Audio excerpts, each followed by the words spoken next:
Hello दोस्तों, स्वागत है आप सभी को मेरे इस चैनल में। हम इस चैनल पर मुंशी प्रेमचंद जी की कहानियाँ पढ़ रहे हैं।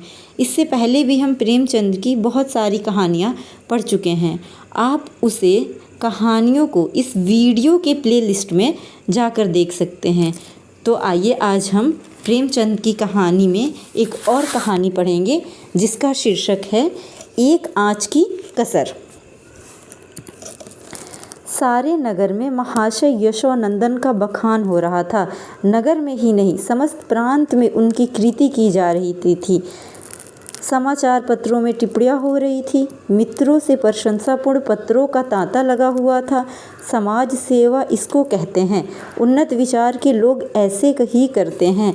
महाशय जी ने शिक्षित समुदाय का मुख उज्ज्वल कर दिया। अब कौन यह कहने का साहस कर सकता है कि हमारे नेता केवल बात के धनी हैं, काम के धनी नहीं हैं। महाशय जी चाहते तो अपने पुत्र के लिए उन्हें कम से कम 20,000 रुपये दहेज में मिलते, पर उस खुशामद घाते में। मगर लाला साहब ने सिद्धांत के सामने धन की रत्ती बराबर परवाह न की और अपने पुत्र का विवाह 1 पाई दहेज लिए बिना स्वीकार किया। वाह वाह, हिम्मत हो तो ऐसी हो, सिद्धांत प्रेम हो तो ऐसा हो, आदर्श पालन हो तो ऐसा हो। वाह रे सच्चे वीर, अपनी माता के सच्चे सपूत, तूने वह कर दिखाया जो कभी किसी ने न किया था। हम बड़े गर्व से तेरे सामने मस्तक नवाते हैं। महाशय यशोनंदन के 2 पुत्र थे। बड़ा लड़का पढ़ लिख कर फाजिल हो चुका था, उसी का विवाह तय हो रहा था और हम देख चुके हैं बिना कुछ दहेज लिए। आज का तिलक था।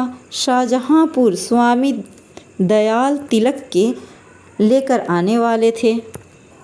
शहर के गणमान्य सज्जनों और निमंत्रण दे दिए गए थे। वे लोग जमा हो गए थे। महफिल सजी हुई थी। एक प्रवीण सितारिया अपना कौशल दिखाकर लोगों को मुग्ध कर रहा था। दावत को सामान भी तैयार था।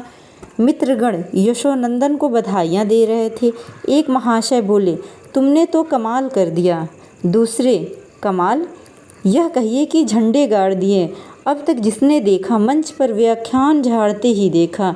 जब काम करने का अवसर आता था तो लोग दुम लगा देते थे। तीसरे ने कहा, कैसे कैसे बहाने गढ़े जाते हैं साहब, हमें तो दहेज से सख्त नफरत है। यह मेरे सिद्धांत के विरुद्ध है, पर क्या करूं? बच्चे की अम्मी जान नहीं मानती। कोई अपने बाप पर फेंकता है, कोई और किसी खर्राट पर।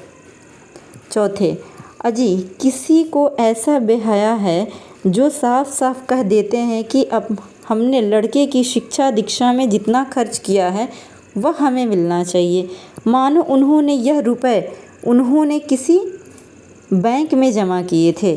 पाँचवें, खूब समझ रहा हूँ आप लोग मुझ पर छींटे उड़ा रहे हैं।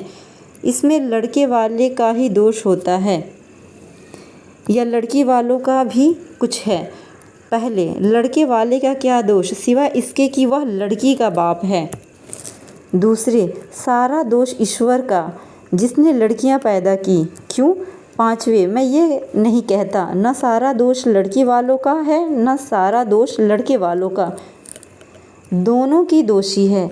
अगर लड़की वाला कुछ न दे तो उसे यह शिकायत करने का कोई अधिकार नहीं है कि डाल क्यों नहीं लाए, सुंदर जोड़े क्यों नहीं लाए, बाजे गाजे पर धूमधाम के साथ क्यों नहीं आए, बताइए। चौथे, हाँ, आपका यह प्रश्न गौर करने लायक है।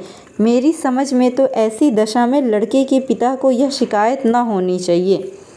पाँचवें, तो यूँ कहिए कि दहेज की प्रथा के साथ ही डाल, गहने और जोड़ों की प्रथा भी त्याज्य है। केवल दहेज को मिटाने का प्रयत्न करना व्यर्थ है।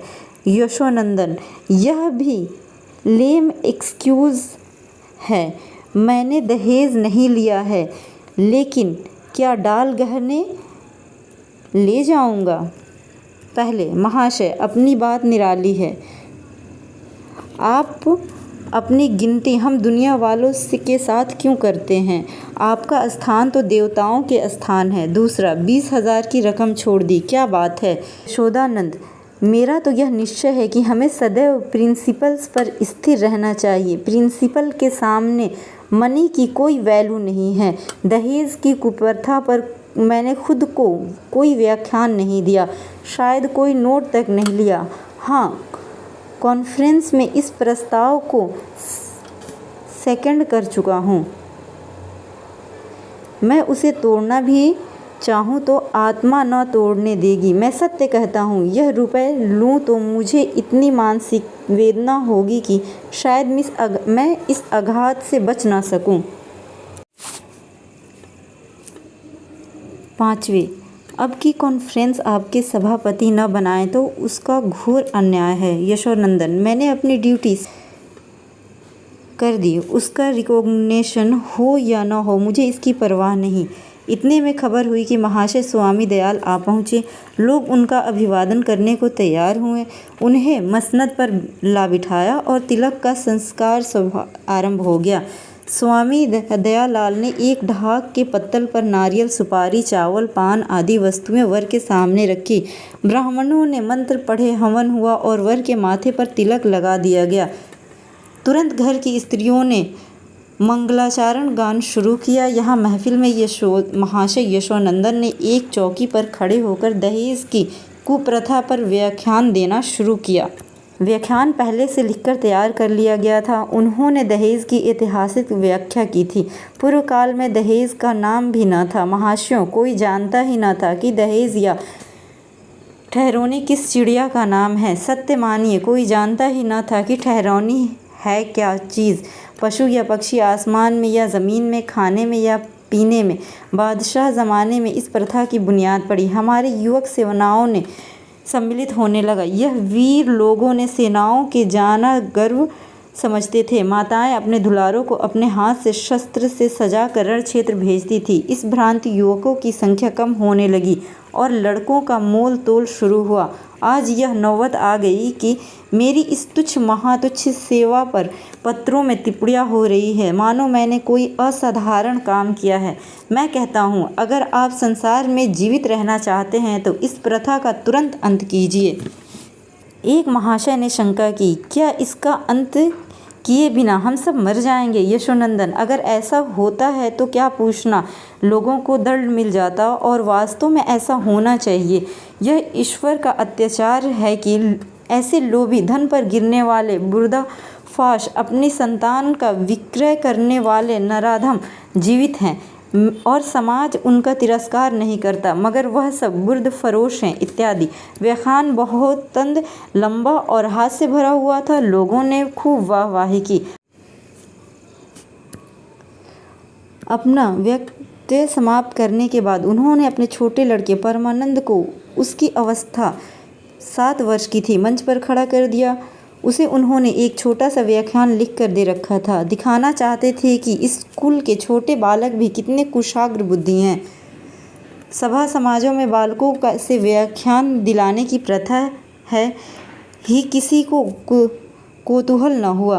बालक बड़ा सुंदर, होनहार, हंसमुख था। मुस्कुराता हुआ मंच पर आया और एक जेब से कागज़ निकालकर बड़े गर्व के साथ उच्च स्वर में पढ़ने लगा।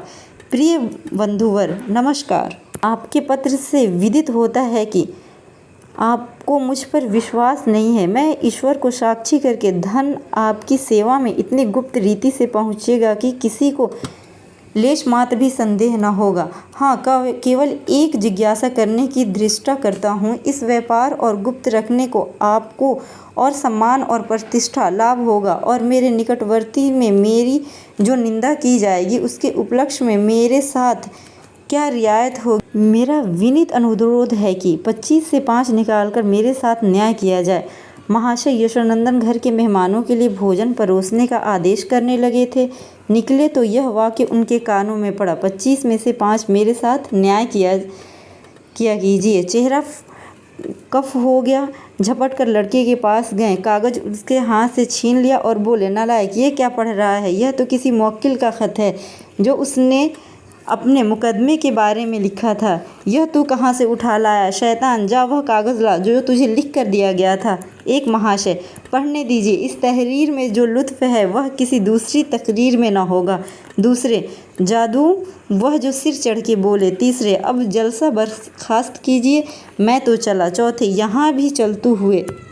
यशोदानंद, बैठिए बैठिए, पत्तल लगाए जा रहे हैं। पहले, बेटा परमानंद, ज़रा यहाँ तो आना, तुमने यह कागज़ कहाँ पाया? परमानंद, बाबूजी ही तो लिखकर अपने मेज़ के अंदर रख दिया था। मुझसे कहा था कि इसे पढ़ना। अब नाहक मुझसे खफा हो रहे हैं। यशोदानंद, यह कागज़ था कि सुअर, मैंने तो मेज़ के ऊपर ही रख दिया था। तूने ड्रायर में से क्या यह कागज़ निकाला? परमानंद, मुझे मेज़ पर नहीं मिला। यशोदानंद, तो मुझसे क्यों नहीं कहा? ड्रायर क्यों खोला? देखो, आज ऐसी खबर लेता हूँ कि तुम भी याद करोगे। पहले, यह आकाशवाणी है। दूसरे, इसको लीडरी कहते हैं कि अपना उल्लू सीधा किया करो और बेनेक नाम भी बनो। तीसरे, शर्म आनी चाहिए, यह त्याग से मिलता है, धोखेधड़ी से नहीं। चौथे, मिल तो गया था पर एक आँच की कसर रह गई। पाँचवें, ईश्वर पाखंडियों को यूं ही दंड देता है। यह कहते हुए लोग उठ खड़े हुए। यशोदानंद समझ गए कि भंडा फूट गया, अब रंग न जमेगा। बार बार परमानंद और कुपित नेत्रों से देखते थे और डंडा तौल कर रह जाते थे। इस शैतान ने आज जीती जिताई बाजी खो दी। मुंह से कालिख लग गई, सिर नीचा हो गया, गोली मार देने का काम किया है। उधर रास्ते में मित्र वर्ण को टिप्पणियाँ करते जा रहे थे। एक ईश्वर ने मुंह से कैसी कलमा लगाई कि हयादार होना तो अब सूरत न दिखाइएगा। दूसरा, ऐसे ऐसे धनी माने विद्वान लोग ऐसे पतित हो सकते हैं, मुझे यह आश्चर्य है। लेना है तो खुले खजाने लो, कौन तुम्हारा हाथ पकड़ता है? यह क्या कि माल चुपके चुपके उड़ाओ और यश भी कमाओ। तीसरा, मक्कार, यह मुँह काला। चौथा, यशोदानंद पर दया आ रही है, बेचारी ने इतनी धूर्तता की, उस पर भी कलई खुल गई, बस एक आँच की कसर रह गई।